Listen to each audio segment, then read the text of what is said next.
Hi friends, welcome to my channel. గగన్తో మాట్లాడడానికి భూమి ఒక ప్లేస్లో వెయిట్ చేస్తూ ఉంటుంది. ఇక గగన్ కూడా అదే ఏరియా నుండి వెళ్తూ భూమిని చూసి కార్ ఆపి వచ్చి భూమి ముందు నిలబడతాడు. కానీ భూమికి కాస్త దూరంగా నిలబడతాడు గగన్.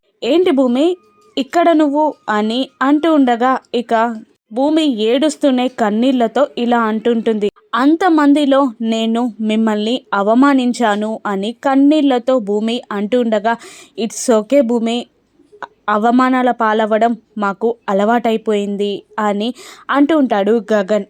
ఇంకా భూమి ఏడుస్తూ మీరు ఇంత నార్మల్గా నాతో మాట్లాడుతుంటే నాకు ఏడుపు వస్తుంది అని అంటూ ఉంటుంది.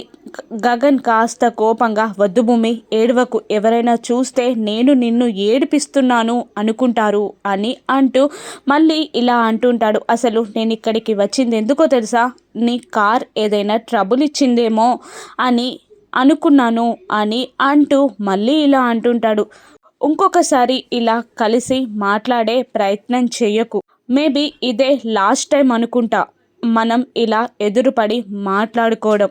ఎందుకంటే ఆ శరత్చంద్ర అన్న అతని కుటుంబ సభ్యులన్న నాకు ఎప్పుడు శత్రువులే అని గగన్ తేల్చి చెప్పేస్తాడు. ఇక గగన్ తన కార్ తీసుకొని వెళ్ళిపోతూ ఉండగా భూమి అక్కడే కూలబడిపోయి వెక్కి వెక్కి ఏడుస్తూ ఉంటుంది. ఇక కార్ మిర్రర్లో నుండి భూమిని చూసి గగన్ కూడా ఏడుస్తూ ఉంటాడు. ఇక వీళ్ళిద్దరూ దగ్గరయ్యే మార్గం ఎలా దొరుకుతుందో రాను ఎపిసోడ్స్లో చూద్దాం. Thank you for watching.